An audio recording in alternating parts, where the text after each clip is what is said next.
Então vamos falar sobre sistema circulatório. Sistema circulatório, pessoal, é muito importante, né?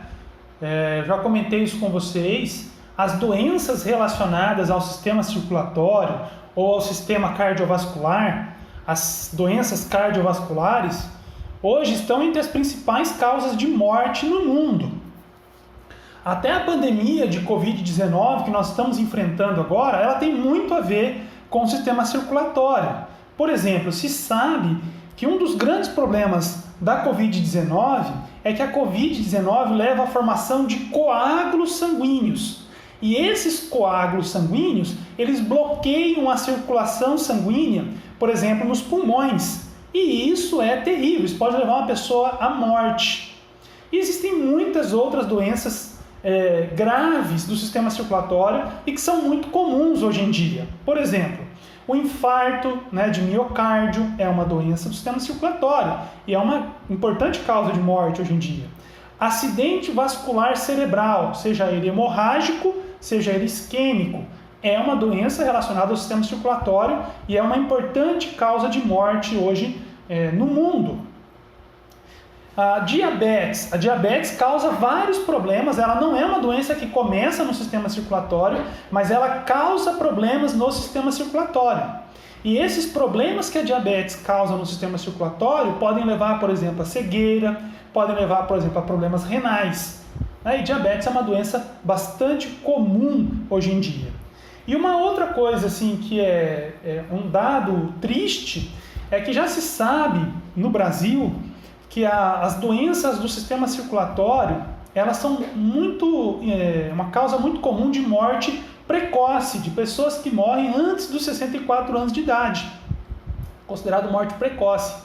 E se sabe que essa morte precoce por doenças do sistema circulatório é muito mais comum, nas pessoas que têm um nível socioeconômico menor, pessoas que têm menos estudo, pessoas que têm uma renda familiar menor. Então, as pessoas que vivem em condição de pobreza no Brasil adoecem muito mais de doenças do sistema circulatório e têm uma chance muito maior de morrer precocemente dessas doenças. Então há uma relação social importante e há uma necessidade importante no Brasil de se fazer um trabalho de saúde pública lidando com essas questões, um trabalho de prevenção para evitar isso. São mortes que são evitáveis. Muitas doenças e muitas mortes relacionadas ao sistema circulatório seriam evitáveis se houvesse um trabalho mais intenso de saúde pública, um trabalho também de educação, um trabalho mais intenso para a prevenção dessas doenças. Porque é muito melhor você prevenir que o indivíduo tenha um infarto, que o indivíduo tenha um acidente vascular cerebral, do que você tratar esse indivíduo depois que ele já teve. Porque ou ele pode morrer precocemente e deixar a sua família desamparada, ou ele pode sobreviver, mas ficar sequelado. É muito comum uma pessoa que tem um infarto ou que tem um acidente vascular cerebral ficar sequelada. E essa pessoa não conseguir trabalhar mais. Então isso causa um problema para a família, diminui a capacidade da família gerar renda, isso causa a necessidade da família de cuidar de alguém que às vezes não consegue mais fazer muitas coisas sozinho, e sem contar a situação da pessoa, a própria sensação, a saúde mental da pessoa e da sua família. Então é muito necessário, é muito urgente isso no Brasil nesse momento, trabalhar mais a questão de prevenção de todas as doenças de maneira geral, mas as doenças do sistema circulatório, que estão entre as principais causas de morte no Brasil, é extremamente importante. Então, como é que funciona o nosso sistema circulatório? Isso aí vocês já sabem que o nosso sistema circulatório ele é do tipo fechado, assim como todos os mamíferos, nós temos um sistema circulatório do tipo fechado. O nosso sangue ele sempre vai circular dentro do sistema circulatório. E o nosso sistema circulatório ele tem duas partes. Nós temos o coração, que é o centro do sistema circulatório e que funciona como uma bomba, impulsionando o sangue para que ele flua por dentro dos vasos sanguíneos. Então, nosso sistema circulatório tem duas partes: coração e vasos sanguíneos. O coração impulsiona o sangue e o sangue circula dentro dos vasos sanguíneos. E nós temos 3 tipos de vasos sanguíneos. Nós temos as artérias, As artérias, que são aqueles vasos que levam sangue para fora do coração. Nós temos as veias, que são aqueles vasos que levam sangue em direção ao coração. E nós temos os capilares sanguíneos, que vão ficar entre as artérias e as veias, e é nos capilares sanguíneos que vão ocorrer as trocas entre o sangue e os nutrientes. E nós podemos ver que nós temos 2 tipos de capilares sanguíneos aqui. Nós temos o que nós chamamos de capilares sanguíneos sistêmicos e nós temos o que nós chamamos de capilares sanguíneos pulmonares. Os capilares sanguíneos pulmonares estão nos pulmões. São aqueles capilares que estão ao redor dos alvéolos pulmonares. Nos capilares sanguíneos pulmonares, o sangue absorve oxigênio do ar que está dentro dos alvéolos pulmonares e libera CO2. Nos outros capilares, os capilares sistêmicos, ocorrem trocas gasosas no sentido inverso. Aqui, o sangue vai liberar o oxigênio para os tecidos e captar o CO2 dos tecidos. Quais são as funções, então, do sistema circulatório? 3 funções básicas. Primeiro, transporte de substâncias. Então, o sistema circulatório, à medida em que o sangue circula por todo o corpo, o sangue capta substâncias em diferentes partes do corpo e transporta essas substâncias para outras partes do corpo. Por exemplo, os nutrientes.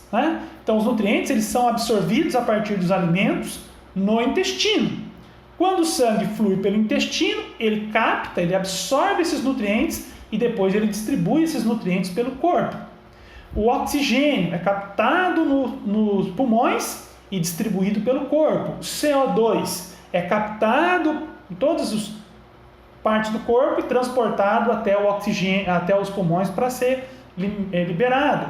Hormônios. As glândulas liberam hormônios e esses hormônios circulam pelo sangue até as células-alvo, as células onde esses hormônios vão atuar, e assim por diante. O sistema circulatório também é importante na defesa imunológica. Por quê? Porque lá no sangue nós temos células imunológicas, nós temos leucócitos. Nós temos no sangue também anticorpos, que são elementos de defesa imunológica. E o sistema circulatório também é importante para a distribuição de calor. Nós já comentamos isso, Quando eu tenho uma região do meu corpo em que as células estão mais ativas, essas células produzem calor. E aí, à medida que o sangue flui por essa região, ele absorve calor, evitando o superaquecimento dessa região. E quando o sangue passa por outras partes do corpo que estão mais frias, o sangue libera esse calor, evitando com que essas regiões super resfriem. Então, dessa forma, a circulação do sangue ajuda a homogeneizar a temperatura corporal. E também a circulação do sangue pela superfície do corpo, pela pele, é importante para a gente fazer trocas de calor com o ambiente, e isso a gente usa para regular a temperatura. Vamos falar um pouco das propriedades do músculo cardíaco.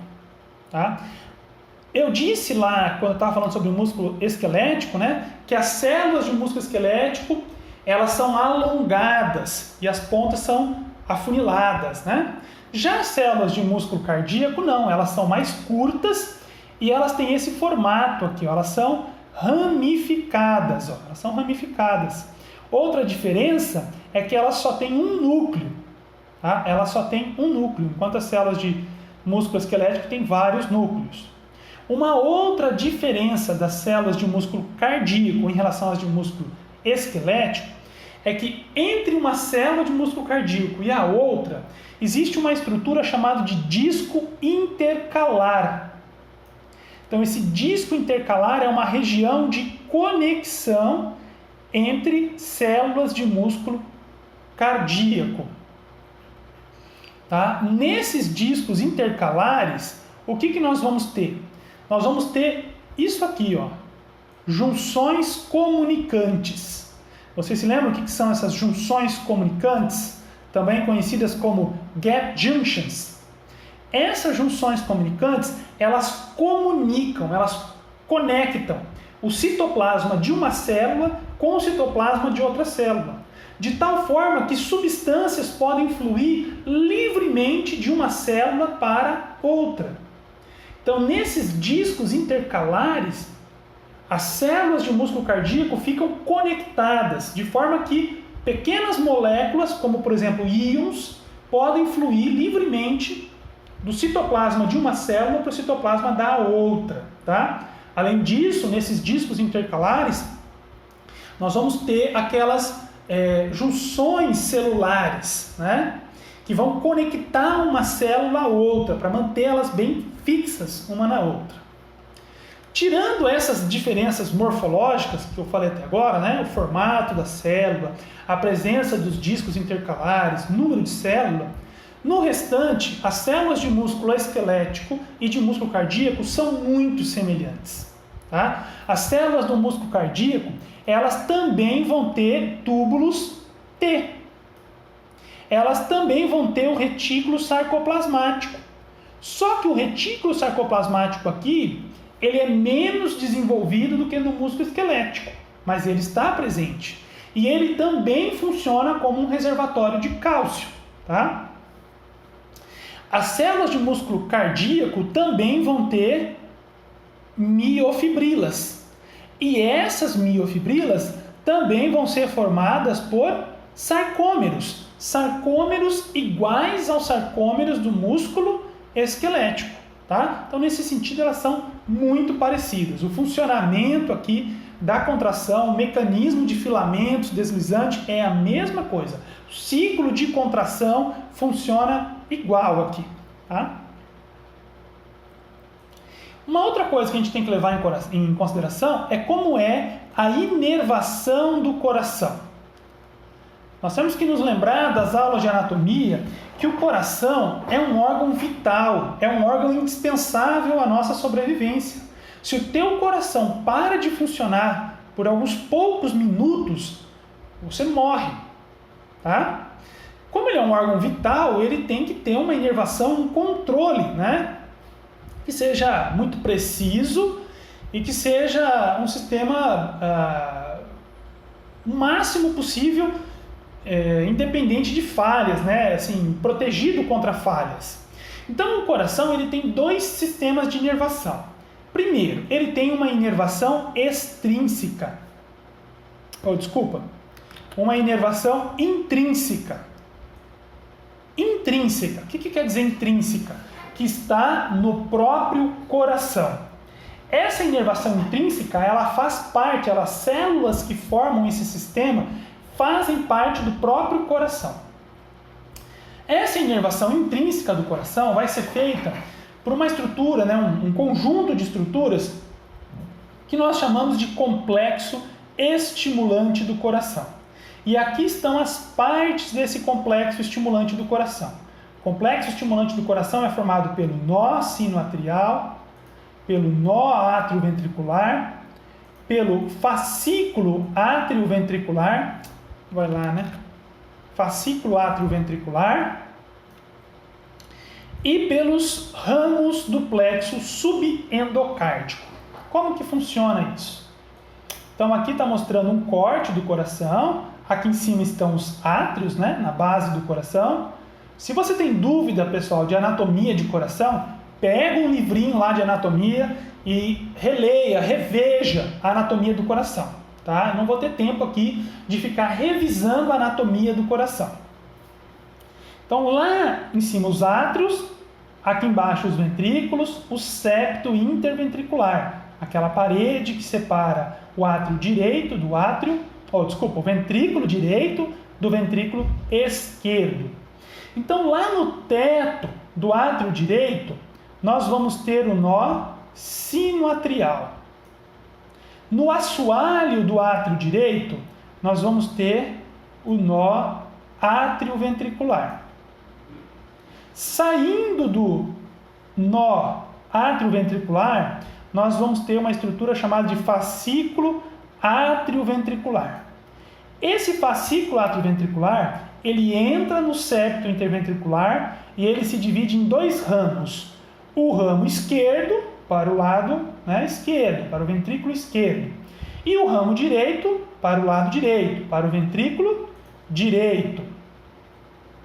Esses ramos vão até lá, a extremidade, aqui o ápice do coração, depois eles se dobram e eles voltam em direção à base do coração, e aí eles vão se ramificando e penetrando na musculatura cardíaca e vão formar o tal do plexo subendocárdico. Então essas aqui são as estruturas e o arranjo do complexo estimulante do coração. E o que tem de mais nesse complexo estimulante do coração? As células que formam esse complexo estimulante do coração, elas embrionariamente são células, elas têm a mesma origem das células que dão origem ao músculo esquelético. Então, lá durante a vida embrionária, um grupo de células semelhantes às células que dão origem às células musculares, cardíacas, me desculpem, essas células, elas se diferenciam e formam o complexo estimulante do coração. Então, o que eu quero dizer com isso? Que as células do complexo estimulante do coração, elas não têm uma origem neuronal, não são neurônios que estão lá. São células musculares, cardíacas, mas que elas se adaptam durante o desenvolvimento embrionário e elas passam a funcionar como neurônios. Elas não são embriologicamente neurônios, mas elas funcionam como neurônios. O que eu quero dizer quando eu digo que elas funcionam como neurônios? Eu quero dizer que elas são capazes de gerar e conduzir potenciais de ação. Então essas células do complexo estimulante do coração, elas geram e elas conduzem potenciais de ação. Tá? E uma outra característica agora que essas células têm, é que elas apresentam isso aqui, autorritmicidade. O que é essa autorritmicidade? Observem essa figura aqui embaixo. Essa figura está representando o potencial de membrana das células aqui do nó sinoatrial. Olha como é que acontece, o que acontece com o potencial de membrana dessas células. Então essas células, primeiro, elas têm um potencial de repouso bem baixo. Elas têm um potencial de repouso em torno de menos 60 milivolts. Então elas estão em repouso e olha o que acontece. Espontaneamente, isso aqui ocorre espontaneamente, sem nenhum estímulo vindo de fora, o potencial de membrana dessas células vai ficando mais positivo, vai subindo. Então elas espontaneamente vão despolarizando, até que elas atingem o limiar de disparo. E aí elas geram um potencial de ação. Despolariza e repolariza. Volta lá para o repouso. Depois, espontaneamente, gera um potencial de ação. Então, isso é autorritmicidade. Então, essas células, de maneira automática e de maneira rítmica, elas disparam potenciais de ação. Por que de maneira rítmica? Porque tem um ritmo. Em repouso, o indivíduo em repouso, ele vai ter entre 70 e 80 batimentos por minuto. Então, um indivíduo adulto do sexo masculino, que não é um atleta treinado, ele vai ter uma frequência cardíaca entre 70 e 80 batimentos por minuto em repouso. Ou seja, em torno de a cada 0,8 segundos ele tem um batimento cardíaco. Isso aí daria uma frequência de 75 batimentos por minuto, no meio entre 70 e 80. Okay? Como que isso acontece? Cada vez que o nó sinoatrial dispara um potencial de ação, esse potencial de ação vai se espalhar pelo coração e ele vai causar um batimento cardíaco. Então, é o complexo estimulante do coração que causa, que gera o batimento cardíaco. Tá? Ele é que vai gerar o batimento cardíaco. Então, o nó sinoatrial, ele tem uma atividade rítmica. Em repouso, ele vai disparar um potencial de ação a cada 0,8 segundos. 0,8, disparou um potencial de ação. Mais 0,8, outro potencial de ação. Mais 0,8, outro potencial de ação. E cada potencial de ação desse vai desencadear um batimento cardíaco. Tá? Vai desencadear um batimento cardíaco. E isso é autorrítmico. O complexo estimulante do coração faz isso, né, de maneira automática. Vamos falar um pouco da contração no músculo cardíaco. A contração no músculo cardíaco, pessoal, como eu disse, o mecanismo, o funcionamento é igual ao que a gente viu agora há pouco para o músculo esquelético. Você tem aquele ciclo de contração. Só que aqui tem algumas peculiaridades com relação ao potencial de ação no músculo cardíaco. Essa imagem aqui, aqui embaixo, está mostrando o potencial de ação lá no complexo estimulante do coração. Tá? No complexo estimulante do coração. Aqui está mostrando o potencial de ação numa célula muscular. Então, o que acontece? Cada vez que o complexo estimulante do coração dispara um potencial de ação, então, o nó sinoatrial dispara um potencial de ação. Esse potencial de ação, primeiro, ele vai se espalhar pelo átrio direito. Mas como que ele vai se espalhar pelo átrio direito? Lembra que eu disse que lá as células de músculo cardíaco, elas estão conectadas por aqueles discos intercalares, e que nos discos intercalares nós temos aquelas junções gap. Então, quando você tem esse potencial de ação no nó sinoatrial, esse potencial de ação passa para as células musculares e vai passando de célula muscular em célula muscular, através daquelas junções gap.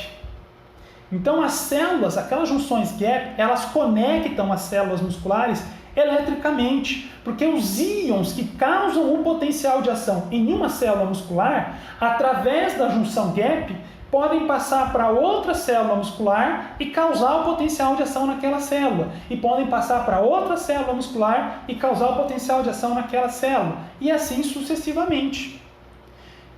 Até que esse potencial de ação chega no nó atrioventricular.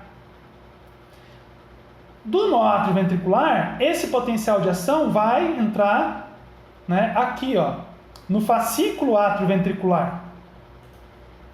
E do fascículo atrioventricular, ele vai até aqui e depois ele vai entrar no plexo subendocárdico. Vai penetrar na musculatura dos ventrículos e aí é que esse potencial de ação vai passar para a musculatura ventricular. Então, reparem uma coisa. Aqui em cima, nos átrios, o potencial de ação, ele se espalha de cima para baixo, no átrio direito e também no átrio esquerdo, de cima para baixo. Por quê? Porque a musculatura do átrio tem que contrair de cima para baixo, para empurrar o sangue para baixo, para dentro do ventrículo. Nos ventrículos, o potencial de ação vai começar aqui, de baixo para cima. As células de músculo esquelético no ventrículo vão contrair de baixo para cima. Por quê? Porque o ventrículo tem que empurrar o sangue para cima, para as artérias. Tá? E como que funciona essa contração, então, no músculo?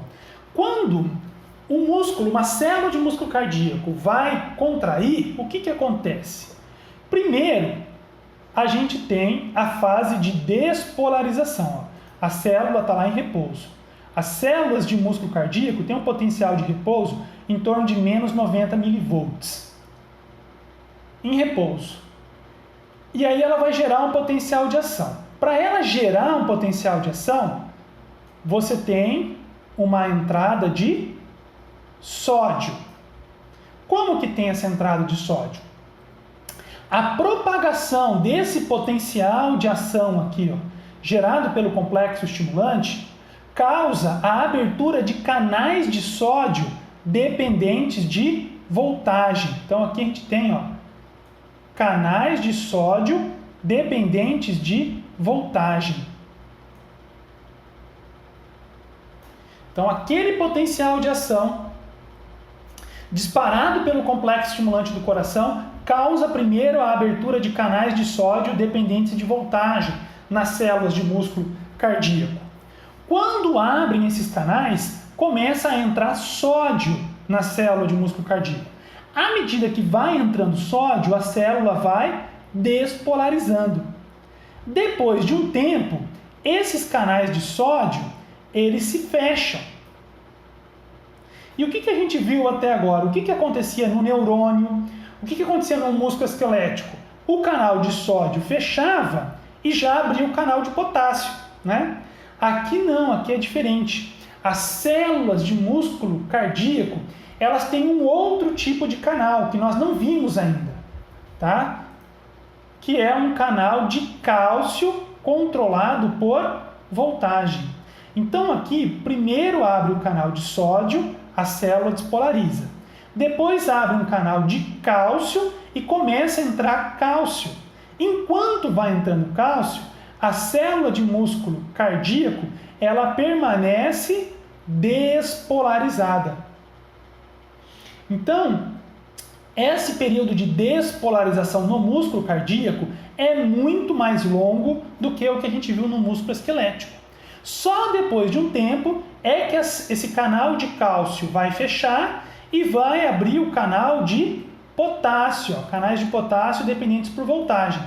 Aí o potássio vai vazar, vai sair da célula e aí a célula vai repolarizar. Então o potencial de ação numa célula de músculo cardíaco tem 3 fases. Tem a fase de despolarização, tem essa outra fase aqui que nós chamamos de platô, e aí tem a fase de repolarização. No músculo esquelético, nós só vamos ter 2 fases, a fase de despolarização e a fase de platô. Aqui nós temos a fase de no músculo esquelético nós vamos ter 2 fases só, a fase de despolarização e a fase de repolarização. No músculo cardíaco, 3 fases. Despolarização, platô, que é essa parte que fica aqui, né, despolarizada, e a repolarização. Com isso, olha o tempo que demora esse potencial de ação. Em torno de 0,3 segundos. É um potencial de ação muito mais longo do que no músculo esquelético. Com isso, a contração no músculo cardíaco é muito mais longa. Enquanto as células de músculo esquelético, a contração numa célula por conta de um estímulo é de em torno de 100 milésimos de segundo, uma célula de músculo cardíaco fica um período muito maior, ela pode ficar 300 milissegundos contraídas. Então a contração no músculo cardíaco em resposta a um estímulo é em torno de 3 vezes maior o tempo em relação ao músculo esquelético. É um tempo muito maior. Tá? Por que esse tempo é maior? Porque o músculo cardíaco, ele vai alternar, né? Ele vai ter, então, você vai ter a contração do músculo cardíaco e o seu relaxamento. A contração no músculo cardíaco a gente chama de sístole. O relaxamento no músculo cardíaco a gente chama de diástole. E o músculo cardíaco, então, ele fica entre sístole e diástole. Para que serve a diástole no músculo cardíaco? Para que o átrio ou ventrículo, quando ele faz diástole, ele se encha de sangue. E para que serve a sístole no músculo cardíaco? Para que o ventrículo possa bombear sangue para fora do coração. Ou no caso do átrio, para que o átrio possa bombear sangue para dentro do coração. Se essa contração for muito rápida, não dá tempo de eu fazer um bombeamento completo. Então aqui uma contração que dura mais tempo garante um bombeamento mais eficiente, mais completo. Tá? Então esse é um dos principais motivos pelos quais a contração no músculo cardíaco dura mais tempo. O outro ponto é o que a gente chama de ciclo cardíaco. Tá? Ciclo cardíaco. Mas esse ciclo cardíaco eu vou deixar para explicar num outro momento. Hoje nós vamos ficar por aqui.